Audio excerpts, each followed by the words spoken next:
Used the bounce really nice there, didn't I? But what does using the bounce mean? What does it not mean? In this video, we're going to go through that and maybe show you something that's even more important than using the bounce, something you might not have considered. And then to wrap up, we will look at some takeaways from it, what's really practical for you to use in your round this week, in your practice. Before we get going, though, please subscribe if you don't already, hit the like button and hit the bell for notifications. It helps me out, which is going to help you out because it means in future I'll be able to do bigger and better things.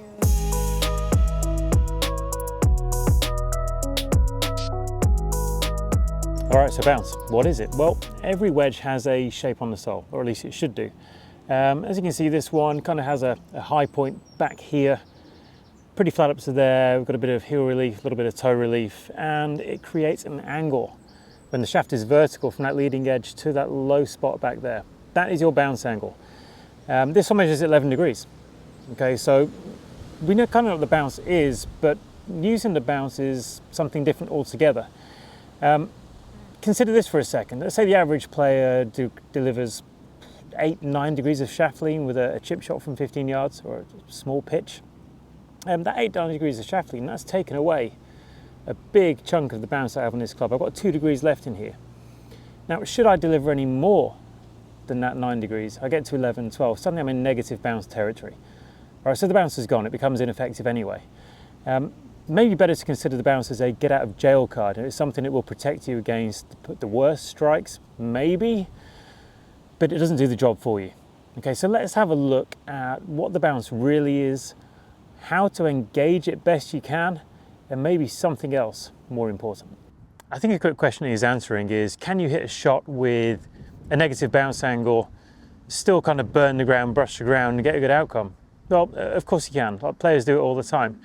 I think it's very easy for TV commentators to see a shot and see the club brush the ground, burn it, and just say, oh, they use the bounce really well, when a lot of the time they might have actually delivered negative bounce, as in they had the shaft leaning forwards more than the amount of bounce on the sole of the club. Now, is it possible? Of course, we see it all the time, and the extreme demonstration is this. I can lean the club forward a ton. I can drag it along the ground at 0 attack angle and get the ball going forwards. Okay, didn't dig in. Definitely had no bounce engaged to get me that. That was control of my attack angle, and that's where we're going to go next. Very easy to think of attack angle as a single static number, right? Because launch monitors, club tracking machines, they tend to throw out numbers that are fixed, not dynamic, okay, as in not changing. So you'll hit a driver and attack angle 0, 2 degrees up, 3 degrees up.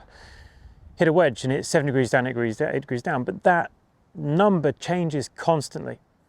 Okay, it's not traveling on a straight line. It doesn't just continue coming down this straight line into the ground, right? It curves.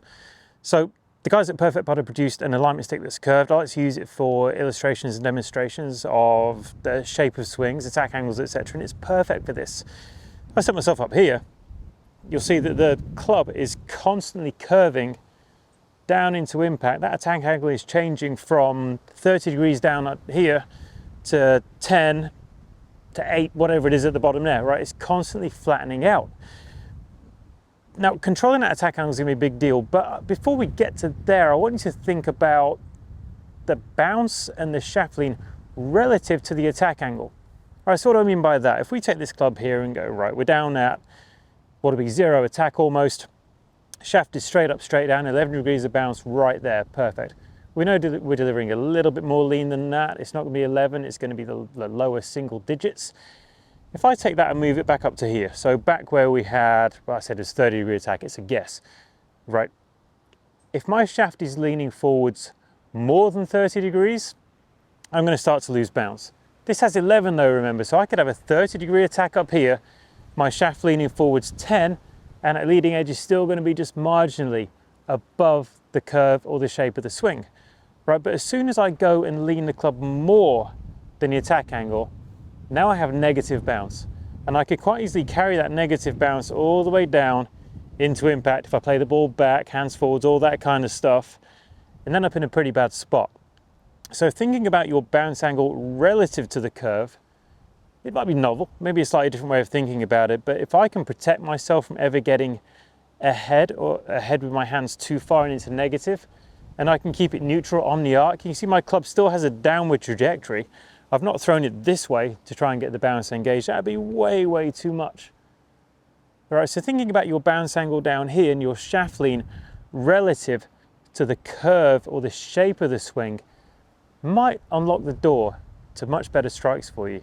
Let's keep going. Let's go another level.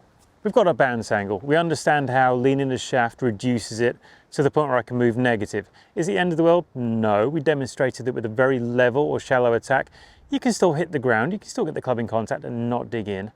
Then we start to elaborate and move on to the actual shape of the swing, the fact it's curved, the fact the attack angle is constantly changing, and understanding how your shaft is leaning relative to that curve is going to be useful to you.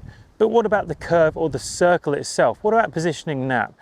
I've tried to position this on something that's fairly realistic. Okay, we had this kind of 30, 20, reducing 10, down to single figures, pre-impact. By the time we get to here, the attack angle's leveled off and it's going back up the other side, right? Fairly realistic. What if that circle was different though? What if that circle was going more underground this way?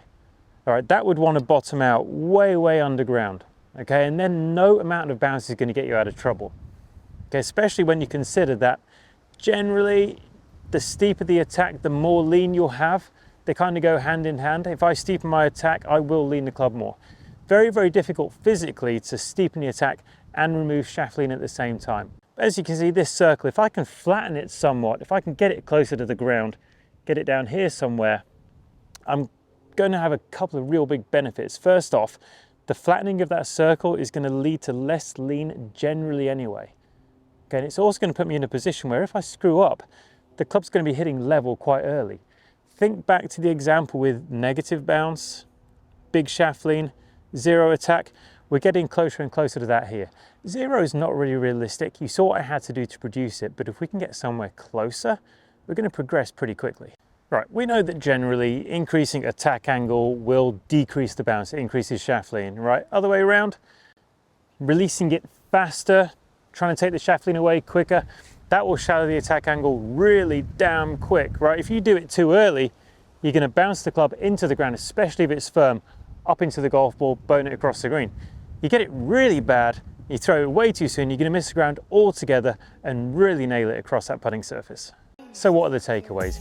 Using the bounce just means leaning the club less than the bounce angle on the bottom of the sole. Right, 10 degrees of bounce, don't lean it more than 10. Okay, you got a nice little window in there and it's as simple as that. If, however, using the bounce makes you too shallow, you run the risk of bouncing the club into the ball, thinning it across the green. And the thing is, you don't need to use the bounce at all to brush the grass if you have control of your attack angle. And finally, maybe a better way to think about these things is really how the shaft lean relates to your attack angle or the curve of your swing.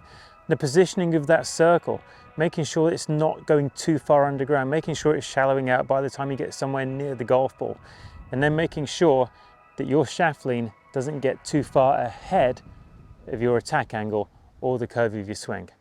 That should take care of things on pretty much any surface you play from.